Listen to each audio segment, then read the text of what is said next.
Hello বন্ধুরা, আমি আজকে গিয়েছিলাম পশ্চিমবঙ্গের বৃহত্তম মসজিদ নাখোদা মসজিদে, যেটা কলকাতার বড়বাজারের জাকারিয়া স্ট্রিটে অবস্থিত। তো সেখানে আমি আজকে ইফতার করলাম, রোজা চলছে, তাই বিভিন্ন ধর্মাবলম্বী মানুষ এই নাখোদা মসজিদে রোজার সময় আসে, তিনারা ইফতার করে যান এবং ঘুরে যান। এছাড়াও বাইরে রয়েছে জাকারিয়া স্ট্রিট, যেটা খুবই উৎসব মুখর পরিস্থিতি তৈরি হয়, সেখানে একটা জমজমাট ভাব তৈরি হয়। তো পুরোটাই আজকে তোমাদেরকে দেখাবো, নাখোদা মসজিদের খুঁটিনাটি তথ্য তোমাদের কাছে তুলে ধরবো। তো ভিডিওটা সম্পূর্ণ দেখো, আমাদের কাছে সেগুলো বিস্তারিত আলোচনা করব। চলো দেখা যাক। কলকাতার নাখোদা মসজিদের নামকরণের পেছনে একটি বিশেষ কারণ রয়েছে। এই মসজিদের প্রধান প্রতিষ্ঠাতা ছিলেন আব্দুর রহিম ওসমান। তিনি ছিলেন একজন বিখ্যাত নাবিক। ফার্সি ভাষায় নাবিকদের নাখোদা বলা হয়, তাই তার পেশাকে সম্মান জানাতে এবং তার অবদানের স্বীকৃতিস্বরূপ এই মসজিদের নাম রাখা হয়েছে নাখোদা মসজিদ। এই মসজিদটি 1926 সালে নির্মিত হয়েছিল।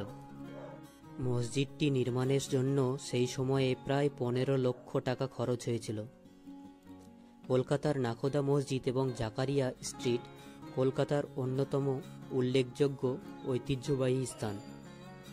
এই দুটি স্থান শুধু ঐতিহাসিক গুরুত্বই বহন করে না, বরং সাংস্কৃতিক ও ধর্মীয় দিক থেকেও গুরুত্বপূর্ণ। এটি কলকাতার বৃহত্তম মসজিদগুলির মধ্যে অন্যতম তথা পশ্চিমবঙ্গেরও বৃহত্তম মসজিদ এটি মধ্য কলকাতার বড়বাজারে পোস্তা অঞ্চলে জাকারিয়া স্ট্রিট এবং রবীন্দ্র সরণির সংযোগস্থলে অবস্থিত। 1926 সালে কোচটি সম্প্রদায়ের নেতা আব্দুর রহিম ওসমান এই মসজিদটি নির্মাণ করেন। মুঘল স্থাপত্যের আদলে নির্মিত এই মসজিদটি আকবরের সমাধির মতো দেখতে। এর প্রধান প্রবেশদ্বারটি ফতেপুর সিক্রির বুলন্দ দরজার অনুকরণে তৈরি। মসজিদটিতে 3টি গম্বুজ এবং 2টি উঁচু মিনার রয়েছে, যা এর সৌন্দর্য আরও বাড়িয়ে তোলে। মসজিদের ভিতরে প্রায় 10,000 জন মানুষ একসাথে নামাজ পড়তে পারেন। এই মসজিদের গম্বুজ এবং মিনারগুলি দূর থেকেও দৃশ্যমান, যা কলকাতার অন্যতম ল্যান্ডমার্ক তৈরি করেছে। এরপর কিছু জাকারিয়া স্ট্রিট সম্পর্কে বলি তোমাদের। জাকারিয়া স্ট্রিট মধ্য কলকাতার একটি বিখ্যাত রাস্তা, যা চিত্তরঞ্জন অ্যাভিনিউ এবং রবীন্দ্র সরণিকে সংযুক্ত করে। এই রাস্তাটির ঐতিহাসিক এবং সাংস্কৃতিক গুরুত্বের জন্য পরিচিত। নাখোদা মসজিদের পাশে অবস্থিত হওয়ায় এটি রমজান মাসে বিশেষ গুরুত্ব পায়। রমজান মাসে জাকারিয়া স্ট্রিট একটি জমজমাট খাবারের বাজারে পরিণত হয়, যেখানে বিভিন্ন ধরনের ঐতিহ্যবাহী খাবার পাওয়া যায়। এই রাস্তায় কাবাব, হালিম, বিরিয়ানি এবং অন্যান্য মুখরোচক খাবারের দোকানগুলি রমজান মাসে বিশেষ আকর্ষণ তৈরি করে।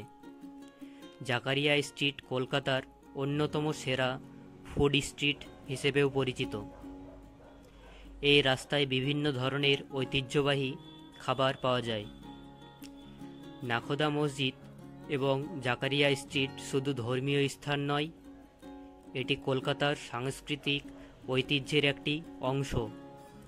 এই স্থানগুলি কলকাতার বহুত্ববাদী সংস্কৃতির একটি উজ্জ্বল উদাহরণ। তো আপনি যদি কলকাতার আশেপাশে থেকে থাকেন, অবশ্যই এই জাকারিয়া স্ট্রিট এবং নাখোদা মসজিদে একবার ঘুরে আসুন বা ইফতার করে আসুন। আপনি যে ধর্মের হন না কেন, আপনি এই ঐতিহ্যবাহী স্থানটিকে একবার দেখে আসুন। সত্যিই মনটা অনেক হালকা হয়ে যাবে। আমার এই প্রথমবার যাওয়াতে খুবই ভালো লাগলো। আমি আশা করছি এই রমজান মাসেই একবার হলেও জাকারিয়া স্ট্রিট থেকে একবার ঘুরে আসুন, সত্যি খুবই ভালো লাগবে। এই মসজিদে শুধু পুরুষ নয়, বরং মহিলারাও এখানে এসে তাদের নামাজের জন্য আলাদা সুব্যবস্থা রয়েছে, উজু করার সুব্যবস্থা রয়েছে। আপনারা সবাই আসুন, ঘুরে যান, খুবই মনটা হালকা হয়ে যাবে। আমার মনে হলো আপনাদেরকে কিছু তথ্য তুলে ধরার, তাই আপনাদের কাছে ভিডিওটি তুলে ধরলাম, সাথে ইনফরমেশনও দিলাম অনেক। তো ভিডিওটা আপনাদের কাছে কেমন লাগলো সেটা তো কমেন্টে অবশ্যই জানাবেন।